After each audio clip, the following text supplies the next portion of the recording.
When you say I, how are you going to localize that? Now where are you?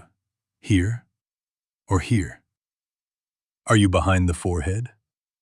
Are you in the chest where you feel the heartbeat?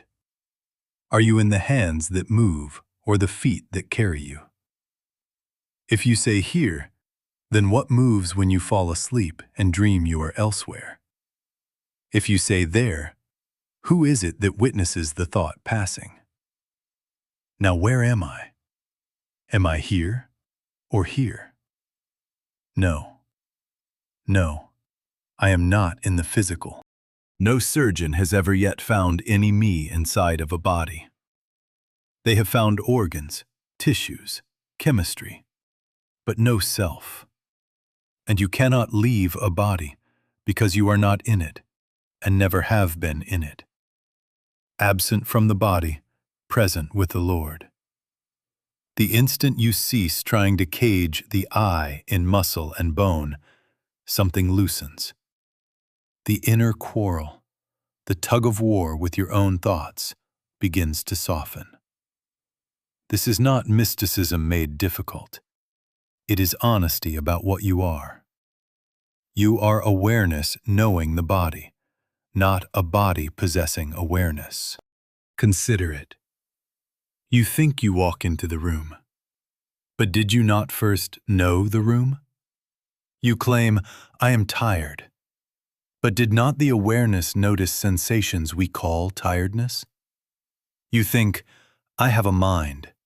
No, no. Mind has you. Life has you. Spirit has you. The body is in consciousness. Consciousness is not in the body. When I consent to this truth, even shyly, even tremblingly, the split that haunted me against my past, me against my future, me against my own nerves, loses its authority. Inner division is not a personality problem. It is a mistaken premise about where I live. Now hear me gently. We are not here for a lecture, nor for a performance. We are here to return. We are here to be still enough to know that I and my Father are one. My conscious oneness with God constitutes my oneness with all spiritual being and idea. I am merely the instrument. God is the actor. If you will let that sentence sit in your lap as simply as your hands, something faithful will begin. The strain to improve, the beggar's hand extended to heaven, relaxes. You do not have to get God to do anything. You only have to stop corralling God to the little enclosure you named me. There is one prayer, not a request, a return. Not give me, but be thou. Not change this, but thy grace is my sufficiency in all things. This is the simplicity that rescues the heart from complexity. Cease trying to be two, God and me, and let one be itself. Then the breath is not yours to manage. It is the rhythm of life moving through. Then thought is not your invention. It is the river of mind revealing itself. So we begin here, with the end of localization. Sit quietly within yourself, and do not try to find the I in a place. Let the I be what it is, the light by which place is known. In that recognition, the walls fall inward, the many voices settle, the one presence stands revealed, and already division is dissolving. If the I is not in the body, then what is this little claimant that rises up to rule your day? Here is the hidden idol. Inner division is not two moods quarreling. It is the private altar we keep for a second God, spirit and sense, God and the self-concept. Thou shalt have no other gods but one. This law is not a slogan. It is a cosmic ordinance, as exact as 2 times 2 is 4. Break it, and the break does not punish you. the break is the punishment. When you enthrone a second power, you must live by its frailty, its moods, its memories, its comparisons, its fears. Notice how subtly we serve this second God. We say, "My mood is law today." We say, "My history is my sentence." We say, "My status is my safety." And we bow. We kneel to yesterday's injury, to tomorrow's dread, to the praise or blame of neighbors. We consult the weather of emotion before we obey the light. Do you see? We are not condemned for this. No, no, I speak protectively. Do not set up a rival throne in consciousness, not even a beautiful throne varnished with religious words. Self-improvement, too, can become a refined idolatry. When you assume that the human mind is the healer, the fixer, the savior, you have made a graven image out of your own concept of self. You polish the idol with affirmations. You prop it with techniques. You march it into the temple of prayer and command it to perform. And then you wonder why the strain increases. Two masters are being served: God for inspiration, self for execution. You cannot serve both. You cannot draw breath from life and then claim authorship of that breath. Understand me. We are not fighting the human self. We are ceasing to enthrone it. We are taking the crown off its head and returning it to the one to whom it belongs. We neither hate the personality nor glorify it. We retire it from office. God is the actor and the doer and the beer. I am merely the instrument. My conscious oneness with God constitutes my oneness with all spiritual being and idea. In that recognition, the second God loses constituency. It cannot rule where it has no believer. When there is only one power, prayer cannot be manipulation. It cannot be a clever mind tugging at the sleeve of the infinite. Prayer returns. It does not persuade. Prayer relinquishes. It does not arrange. Not, "I will make this right," but, "Live thou thy life in me." Not, "I shall master this," but, "Thy grace is my sufficiency in all things." As you yield the idol of self-power, the law of one begins to operate openly. The ache of division subsides, and the atmosphere of unity begins to govern your steps. Then love is not a command. It is the only climate possible where there is no other God to fear or to appease. And already you feel the invitation. Cease resisting the all, and let the all be all. Now let us come straight to prayer. What is it you have been doing when you have said, "I prayed"? Were you whispering to a distant power to come and alter a nearby condition? Were you offering reasons, promises, bargains? Were you asking God to move across a gap to reach you? That is the old habit. That is the beggar at the palace gate, bowing to a king he imagines lives elsewhere. No, no. The kingdom of God is within you. Absent from the body, present with the Lord. There is no distance to cross, only a resistance to cease. True prayer is not getting God to do something. It is ceasing to resist God being all. It is the turning within in which the personal sense yields and the presence is acknowledged. It is the quiet recognition that I and the Father are one. Not I, a separate creature, pleading for a portion.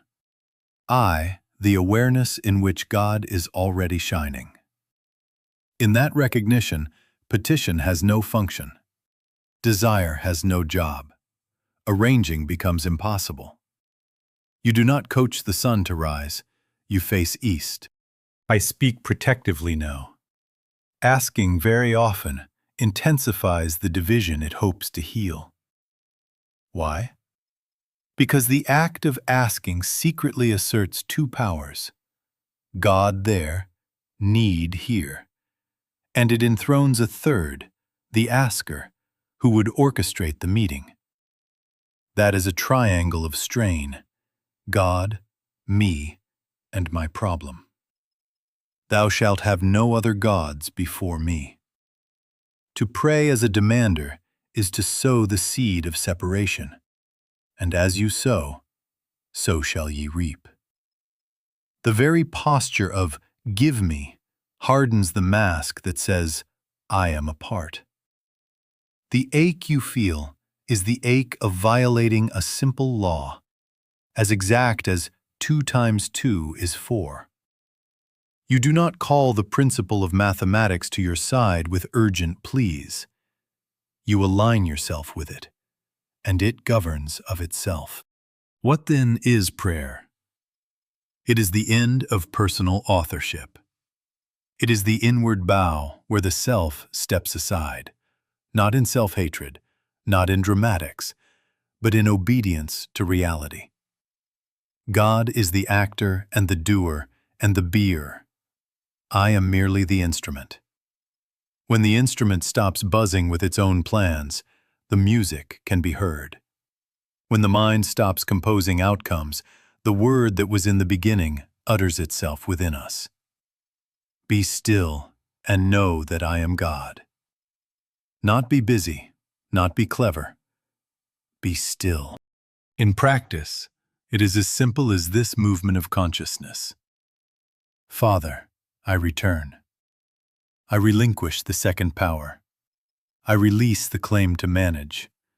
I recognize thy presence as the only presence, thy law as the only law, thy love as the only atmosphere. I and the Father are one. This is not a sentence to persuade God. It is a sentence that dissolves the persuader. It is not a lever. It is a letting. And if words are helpful, let them be few, let them be true, and let them bow. Thy grace is my sufficiency in all things. Do not strain. Do not try to produce an experience. Rest in the fact. Let prayer be recognition, not petition. Return, not request. In that resting, the inner division loosens of itself. The personal will lowers its banner. The one remains, and in the hush that follows, you will know that the work is done where it must be done, in the awareness that refuses to be two. Why does division hurt? Because there is a law in this universe that is as exact as 2 times 2 is 4. You cannot bend it, you cannot coax it, you cannot plead it into partiality. Violate it, and the violation is its own pain, not a sentence handed down by a moody deity.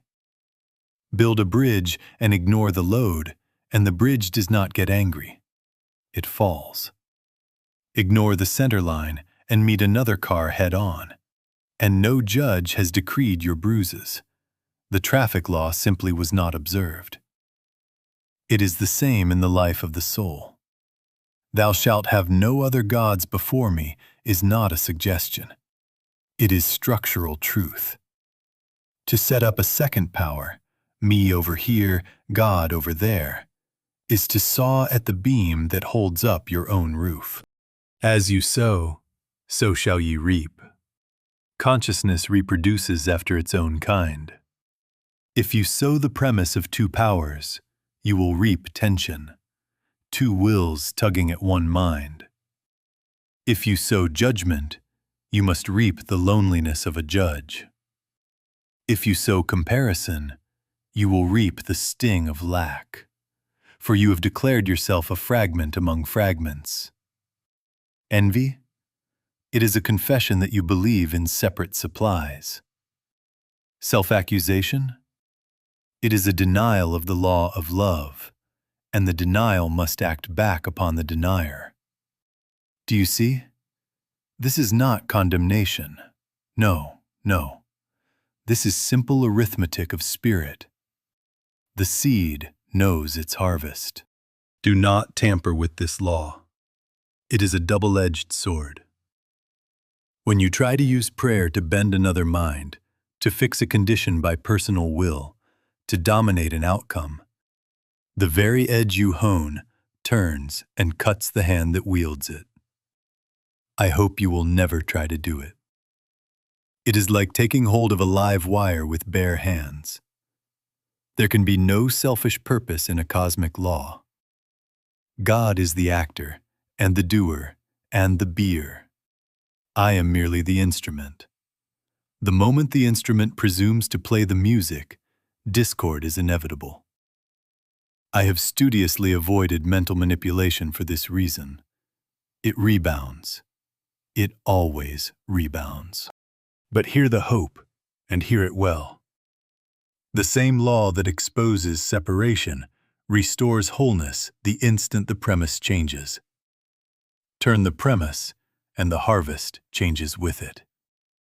Open the shutter, and the sun that seemed absent floods the room without effort. Align the figures, and the problem in the sum resolves itself. Return to one, and the ache of two cannot long endure. In the recognition, I and the Father are one, my conscious oneness with God constitutes my oneness with all spiritual being and idea. The circuit closes, and life flows without interference. So let us sow rightly. Let us sow recognition instead of request, love instead of verdict, gratitude instead of envy, unity instead of comparison. Let the inner judge retire. Let the second God abdicate. Thy grace is my sufficiency in all things. In that obedience to reality, the law that could not be bent becomes the law that cannot fail. And separation, having no premise to stand on, cannot last. Draw a bright line in your consciousness, and let it be bright enough that you cannot mistake it. No projecting thought, no mental pushing, no trying to change a person, a body, a circumstance. No covert treatments that aim to bend a life into your preferred shape. I hope you will never try to do it. I have studiously avoided mental and physical contacts for this very reason. I never give human advice. Why? Because the moment you take into your hands the thread of another's path, you have made yourself a second power in their life, and you have set up a second power in your own. Thou shalt have no other gods before me. God is the actor and the doer and the beer. I am merely the instrument. Interference sustains division. It presumes a problem apart from God, a person apart from God, and a fixer besides God. That is three where only one is, and three will always pull against itself. My will, your resistance, and the God we have relegated to the sidelines while we negotiate. No, no, this is not prayer. This is anxiety dressed in spiritual words. As you sow, so shall ye reap. Sow the premise of 2 or 3 powers and reap the strain of managing them. Sow the premise of one, and there is nothing to manage. My conscious oneness with God constitutes my oneness with all spiritual being and idea. In that oneness, there is nothing outside to coerce and no outside to be coerced. What then is our posture toward the neighbor, toward the sick one, the confused one, the adversary? Blessing. Not as a sugary sentiment, not as a little beam we send from here to there, but as the relinquishment of personal authorship right where we are. Father, reveal thyself as the life of this being. Live thou thy life. Let thy law be the only law. Do you see the difference? We do not insert ourselves between God and God's child. We step aside and let the Father within do the work. Love without an agenda is not passive. It is pure availability to the one presence that is already present. It does not take over. It bears witness. It does not plan. It recognizes. Thy grace is my sufficiency in all things. Let that be the benediction, not a tool, not a lever, but a yielding of the will to the fact. This is purification. The end of spiritual fixing is not indifference. It is reverence. It bows before the cosmic law and refuses to tamper with it. It will not risk the double-edged sword of mental manipulation, for it knows that every edge we sharpen against another returns to our own hand. Instead, it abides, absent from the body, present with the Lord, until the restfulness of one displaces the itch to manage. To practice this non-interference, we must have a way to be receptive, truly receptive. Not blank, not drowsy, receptive. A silence that is not a void, but a presence. Not a gap, but a giving way. There is a simple, homely way to sit, to place the hands, to let the breath be, so that the body drops out of thought and the heart can listen. We will come to it now, not to do something to God, but to make room for God to be God, and for inner unity to become the most natural thing in the world. Take a chair, not a throne, a plain, comfortable chair that does not invite slouching and does not demand effort. Let the feet meet the floor, flat, uncrossed, grounded. Let the seat be low enough that the thighs rest easily, high enough that the knees are not cramped. There is no occult reason for this, only comfort. Only the simple kindness that allows the body to fall out of the foreground. Place the back without rigidity, upright, not stiff. The head balanced as though a string lifted it lightly. Eyes closed, but not squeezed shut. Let the jaw loosen, the tongue rest. We are not arranging a trance. We are arranging to be comfortable enough that in a moment you will be virtually unaware of having a body. Now the hands. Do not clasp them as if you were holding on to something. Do not press the palms as if you must make contact. Lay them lightly, palms down or palms up, on the thighs or in the lap, with no weight to carry, no statement to make. Never rest the arms where they must push or hold. Let them drape. The whole posture says one thing: nothing to do, nothing to prove, nothing to manage. The breath? Leave it alone. Do not take a deep breath. Do not count. Do not smooth it. Let breath breathe itself. It has been doing that since before you could remember to supervise it. Then, withdraw gently from bodily narration. Stop checking sensation. Do not keep asking, am I relaxed yet? Is this working yet? Is my back straight enough? No, no. That is still the second God, the little manager taking attendance. Let the small monitor go off duty. Stop measuring progress. Stop watching the clock. If a thought of time intrudes, let it pass like a bird crossing the window. We are not doing minutes. We are consenting to presence. We are not tracking results. We are yielding resistance. Attend now to the attitude. Desirelessness. Not trying to get peace. Not trying to get healed. Not trying to become spiritual. That trying is a protest against what already is. Be receptive. If a word wants to rise, let it be recognition, not request. Father, I return. Thy grace is my sufficiency in all things. Whisper it once, twice if it steadies you, like setting a cup in its saucer. Then let even that rest. The point is not to sustain words. The point is to remove what obscures, strain, willfulness, the buzzing of self-authorship, so that what is present may be known as present. Remain very quiet, not blank, not drowsy, receptive, a listening without an object. I am merely the instrument. God is the actor and the doer and the beer.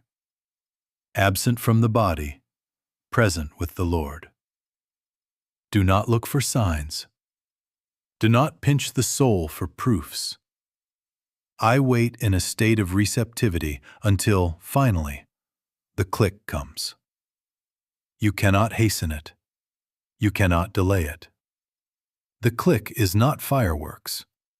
It is an inward yes, a loosening, a sweet, unquestioned authority that says, I and the Father are one. For now, your part is simple. Sit as though nothing depends on you, and you will discover that nothing of God does. Receptivity is not effort. It is the quiet removal of obstacles to the presence already here. And in this quiet, we are being made ready for the recognition that will come of itself. Now, what is this click? It is not a sensation you can summon, not a tremor in the nerves or a flash behind the eyes. It is the inner shift where seeking stops because being, without announcement, without ceremony, stands present as itself. It is the door inside that was never locked quietly unlatching. It is the moment the tide turns and, without your help, the current bears you. It does not come because you did enough. It does not arrive as a medal for spiritual effort. It appears, no, it reveals that it was never absent when interference ceases. Not by might, not by power, not by human will. Let us be practical. Notice the urge to think, and let it pass. Do not argue with it. Do not groom it. Let it pass as wind through a reed. Notice the urge to improve, to tighten posture, to polish breath, to measure, and let it pass. That is the second God lining up clipboards. Retire it from duty. Notice the urge to ask, to reach with words, to fetch a result, and let it pass. We are not here to make prayer do anything. We are here to stop doing prayer and let prayer be what it already is, the recognition of oneness. As the waves of doing subside, do not look for proof. No, no. Do not test the water with complaint or with stopwatch. Be absent from the body, present with the Lord. Rest as the instrument that does not play itself. God is the actor and the doer and the beer. I am merely the instrument. In that rest, you will feel, not a feeling you can bottle, but a rightness, quiet, unargued, free of edges. The strain of holding yourself together is not there. The argument that produced two is not there. There is only one. And into that atmosphere, a sentence may rise of itself. I and the Father are one. Do not make it rise. Do not press it as an incantation.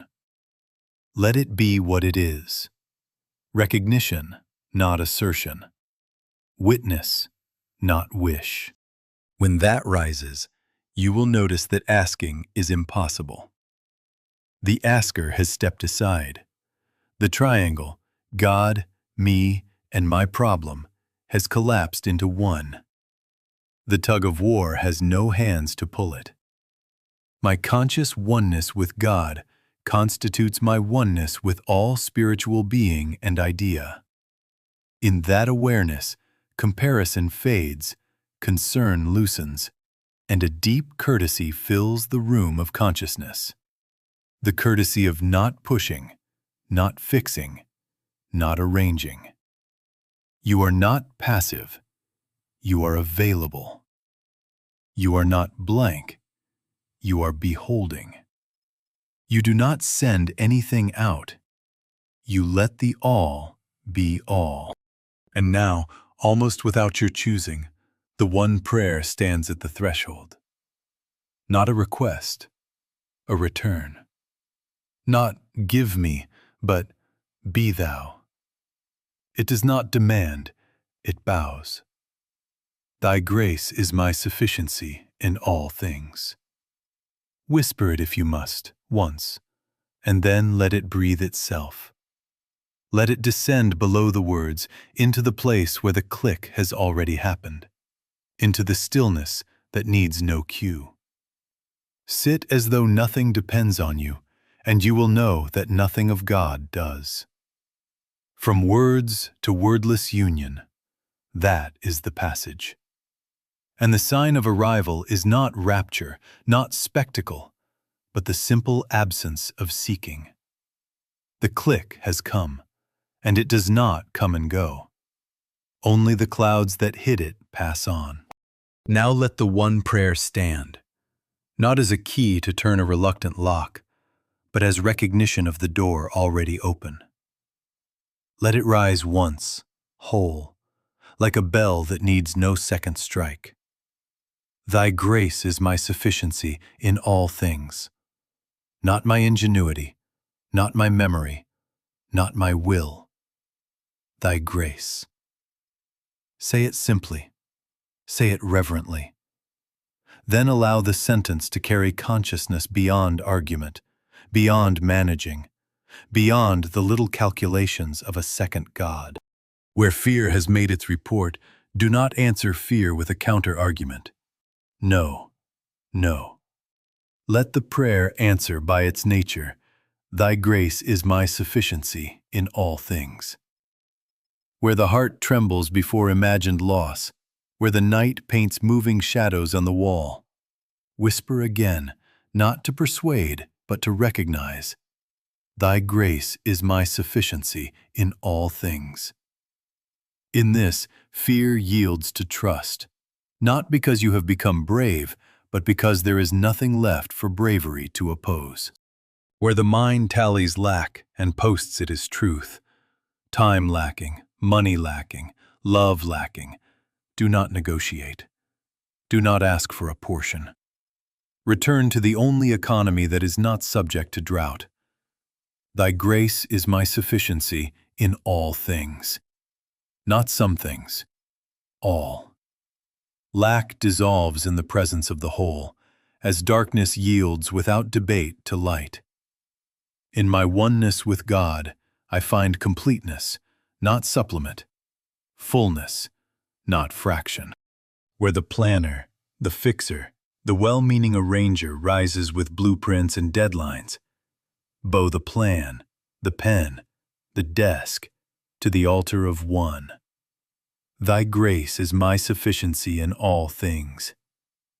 God is the actor and the doer and the beer. I am merely the instrument.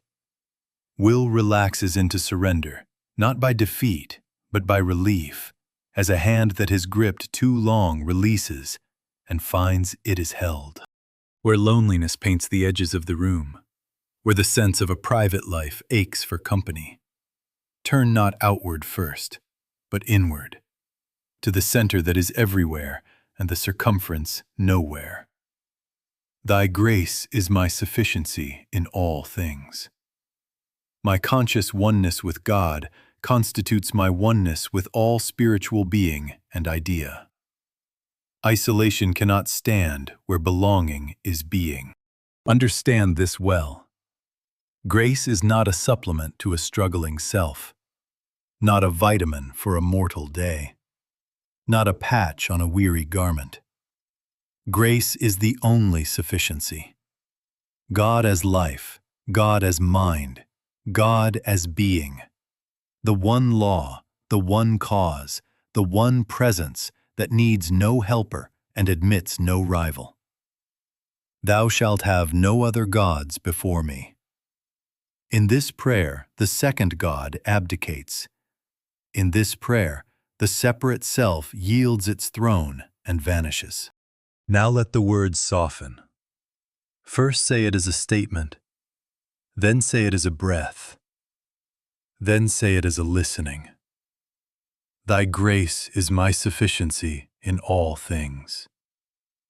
Allow the sentence to descend below the chest, below the lips, below thought, into the still pool where speech is already understood.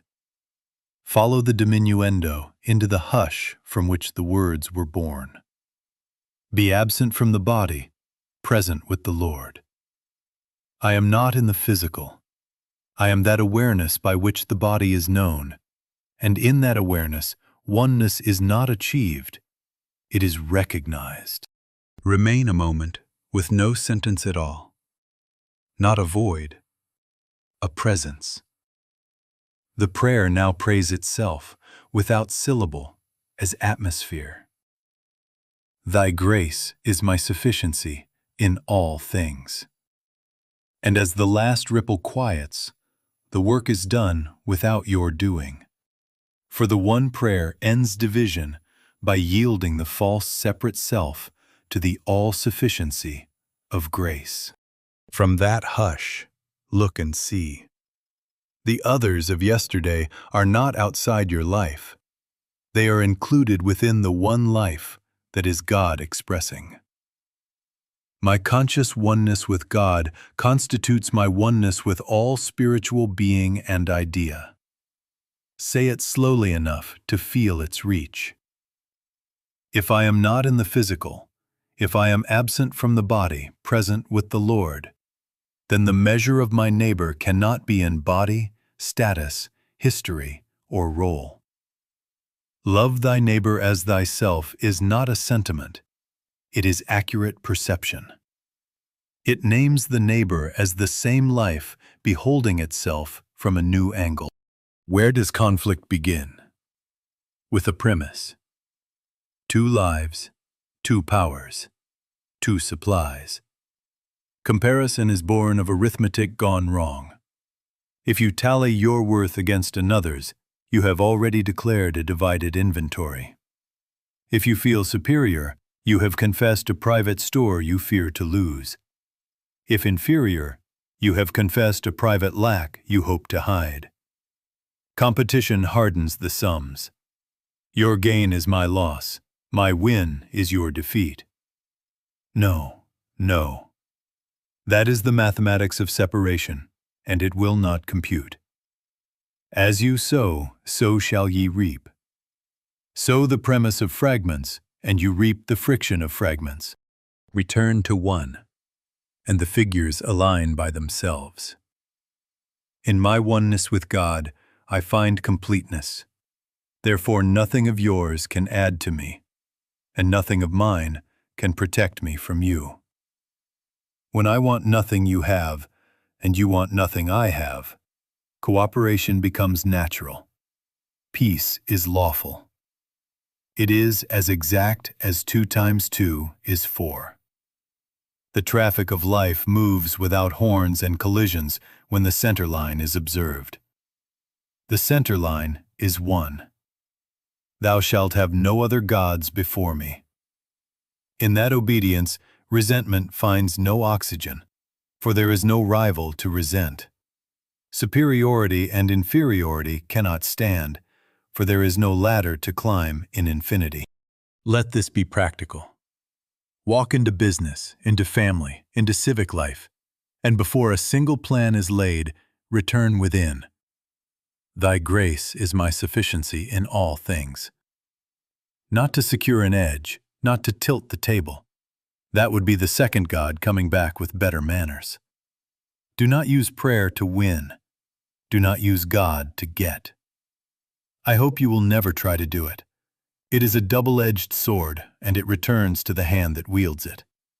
Rather, let the prayer remove the fog of me and mine, so that impartial love may recognize itself and arrange what belongs to it.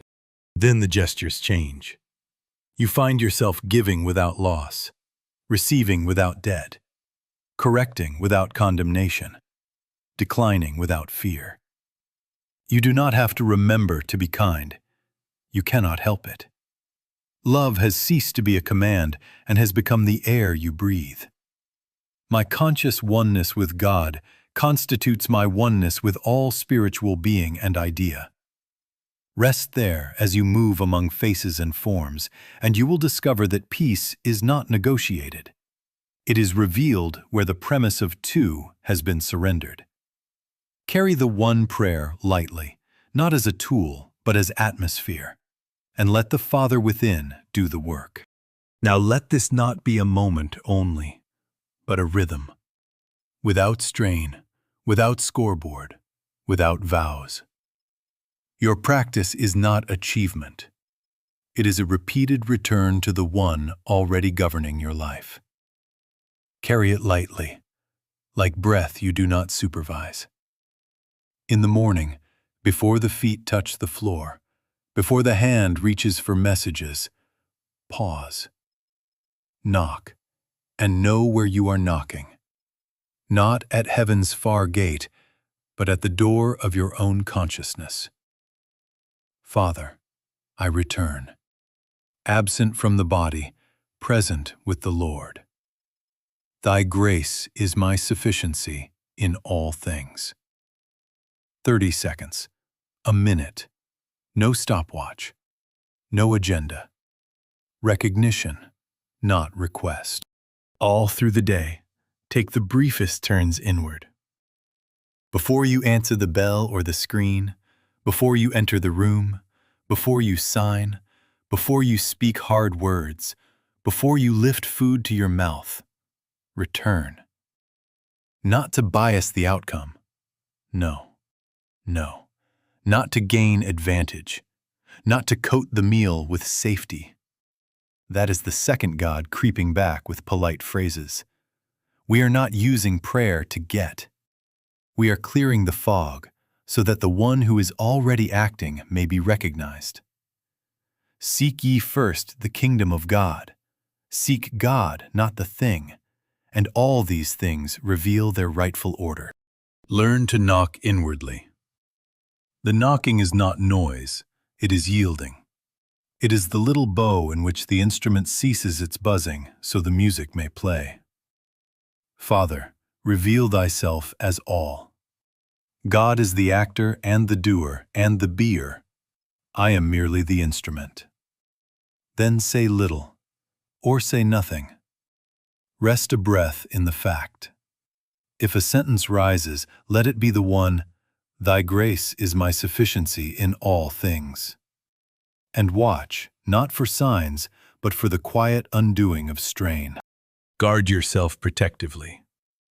The moment this prayer is taken up as a charm to fetch a result, its revealing power is veiled. Do not turn it into a lever. Do not say it to make the scales tip in your favor. I hope you will never try to do it. It is a double-edged sword. We violate no law to get our way. We consent to law to be its way. When you fail, and you will notice moments of sharpness, of haste, of forgetting, release self-accusation at once. This is not indulgence. It is obedience to love. You have as much right to forgive yourself 70 times 7 as you have to forgive your neighbor. Let the inner judge retire. As you sow, so shall ye reap. Sow mercy within, and reap the atmosphere of mercy without. Begin again. Always begin again, not from lack, but from grace. At night, before sleep, return once more. Let the day unclasp your fingers. Lay the plans, the successes, the missteps on the altar of one. Absent from the body, present with the Lord. Thy grace is my sufficiency in all things. Not to secure a dreamless night, but to yield the night to the one who neither slumbers nor sleeps. End in gratitude, not because something happened, but because the real is recognized. Thank you, Father, for being thyself. God is the actor and the doer and the beer. I am merely the instrument. And now, let us grow quieter still, and let the Father within do the work. Let us grow quieter still. No more arranging, no more reaching. We are not adding to God, we are consenting to God.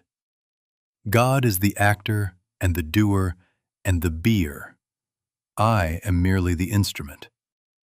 Let that be said within once as a bow, and then let it rest. Absent from the body, present with the Lord. We are not in the physical. We are not trying to get somewhere. We are letting somewhere be here. My conscious oneness with God constitutes my oneness with all spiritual being and idea. This is not assertion, it is recognition. Now, do not push a single thought. Do not fetch a single phrase. Sit as one who has come home and needs no announcement. If a word wants to rise, let it be only this: I am that I am. Not the boast of a private self, not a little badge on a little chest, but the divine selfhood recognized within consciousness. The I that was before Abraham was. The I that does not begin and does not end. The I that lives itself as life. Say it softly, or let it say itself. I am that I am. Then no more. The moment you add embroidery, it becomes two again. No, no. Be content with being. We will take a minute, truly a minute, in which nothing is asked and nothing is managed. Let there be only consent to presence. If sensation arises, do not weigh it. If a thought wanders through, do not keep it. If a feeling brightens or dims, do not interpret. Be as space, through which clouds pass and do not leave a trace. The Father within does the work. The Father within is the work. The instrument does not hum unless the music plays, and the music is playing without our help. If a final sentence must steady you, let it be placed like a feather on still water, and let it sink of itself. Thy grace is my sufficiency in all things. That is enough. Thy grace is my sufficiency in all things. Fainter now. Not to move God, but to cease resisting God as all. Thy grace is my sufficiency in all things. And now, let it go. Let even the echo fade until grace is no longer a word, but the atmosphere in which you are breathing without saying breath, living without saying life.